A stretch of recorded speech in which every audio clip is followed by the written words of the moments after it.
This is Ag Matters PM from the Iowa Agribusiness Radio Network, brought to you by the Iowa Soybean Association, your source for the latest Iowa ag news headlines right here in the heart of the heartland. With reports from our award-winning team of Dustin Hoffman, Riley Smith, Mark Magnuson, and Andy Peterson. Now, from the IARN studios in Des Moines, here's Mark. Hello and welcome into Ag Matters PM on the Iowa Agribusiness Radio Network. I'm Mark Magnuson. Today is Wednesday, December 11th, 2024, and we're so glad you can join us for today's show. In today's episode, I will be joined by Tyler Schau of agmarket.net for our closing markets. But first, in our news segment today, I will visit with Andy Folta of Bayer as we talk about the premier digital tool from Bayer, Climate Field View.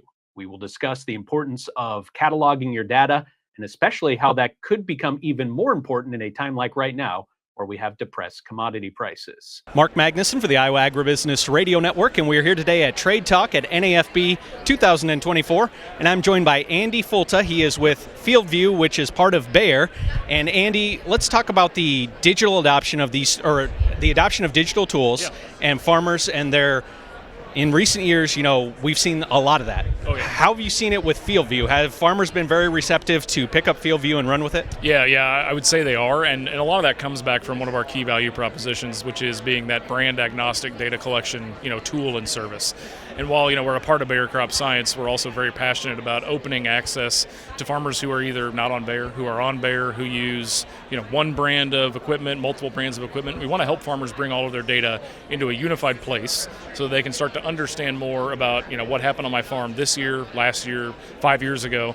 But more than that, more than just understanding what happened, passively, also engage with that data so they can take action on it and drive better results in the future.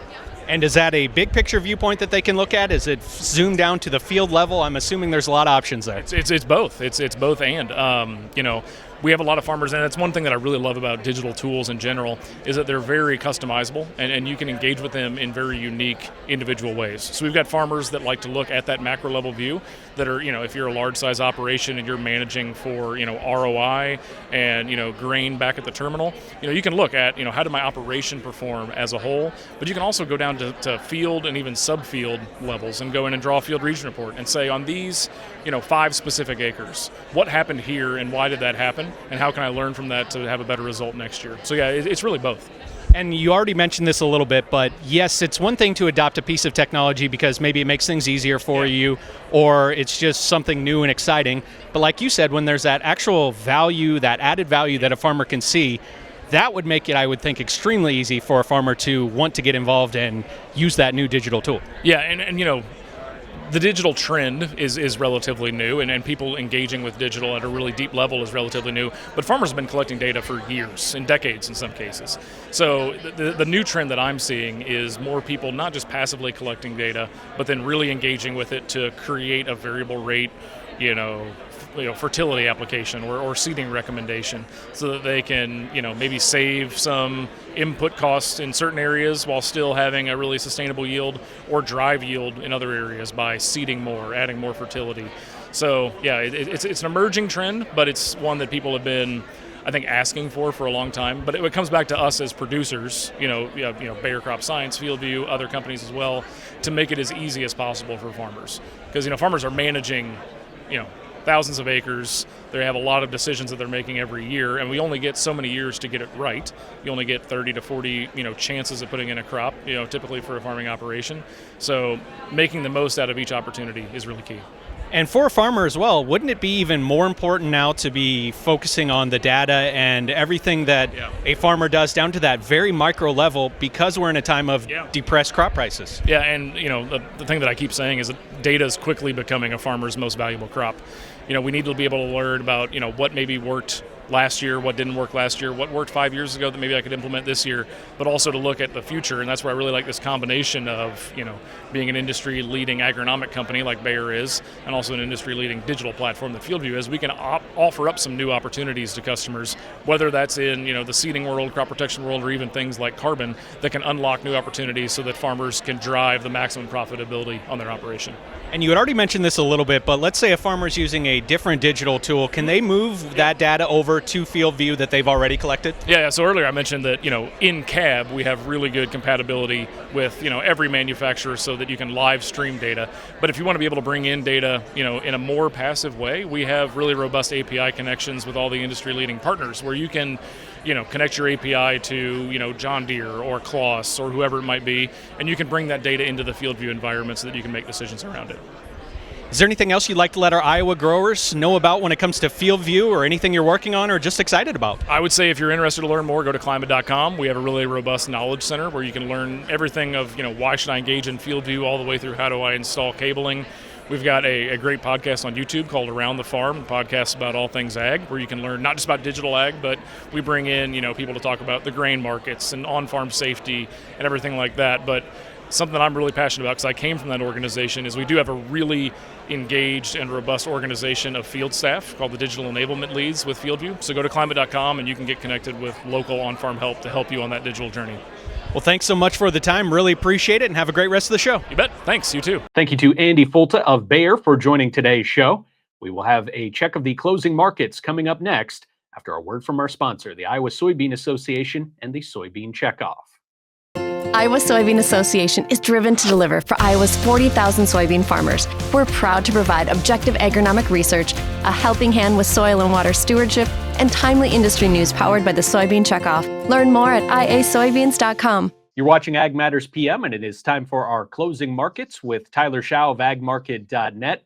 Tyler, we had that WASDE report yesterday. How did the markets react today in the grains? Corn kind of started off pushing a little bit higher again, kind of feeding off of that bullish surprise that we got from the USDA. I really wouldn't say surprise. There was quite a few people expected some changes in exports and possibly ethanol demand. I think the USDA took a bigger chunk out of the ending stocks than well, obviously anyone expected, because we were well below the range of expectations there.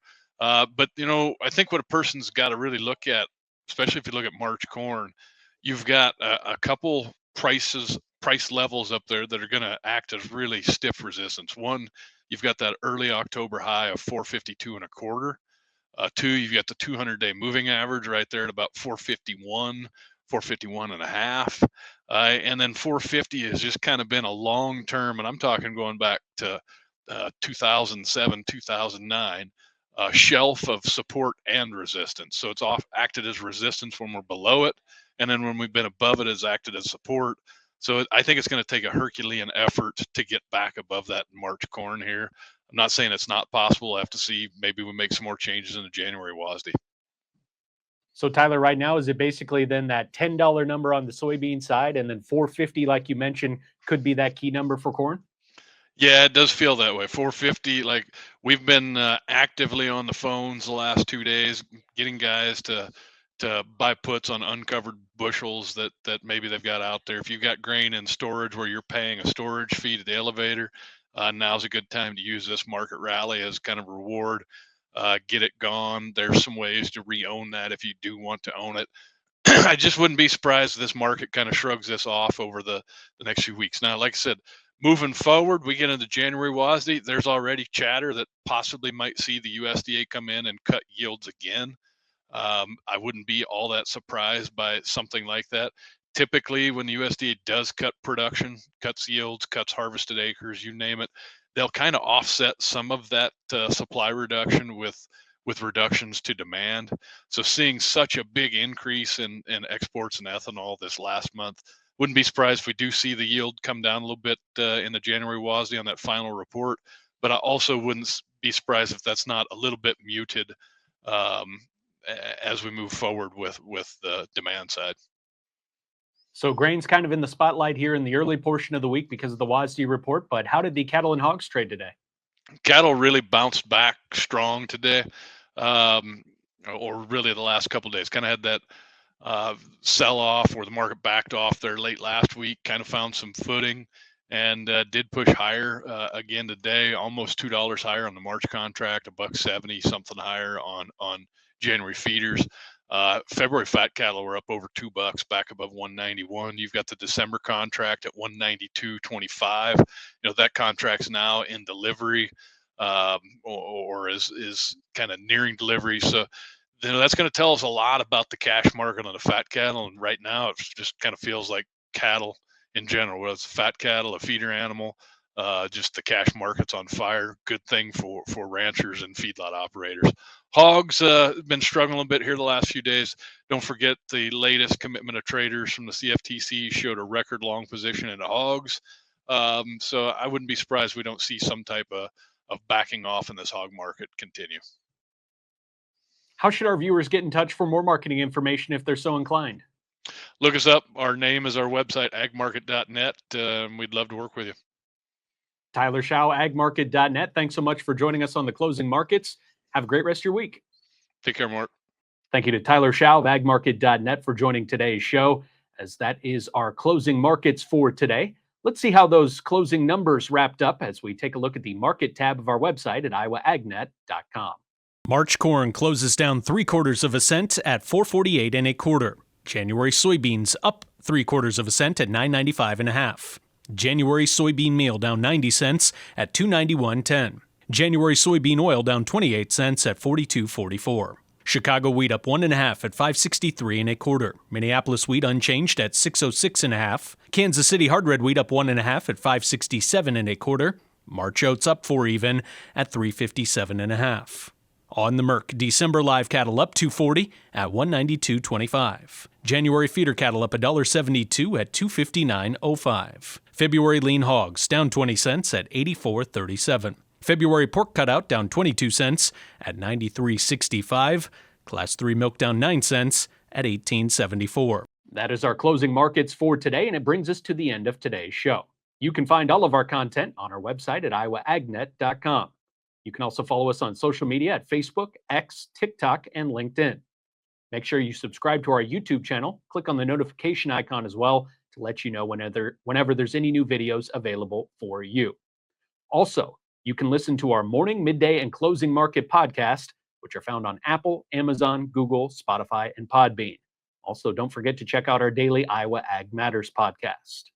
From the Iowa Agribusiness Radio Network studios in Des Moines, I'm Mark Magnuson. For Riley Smith, Dustin Huffman, and Andy Peterson, we thank you for watching. This has been Ag Matters PM.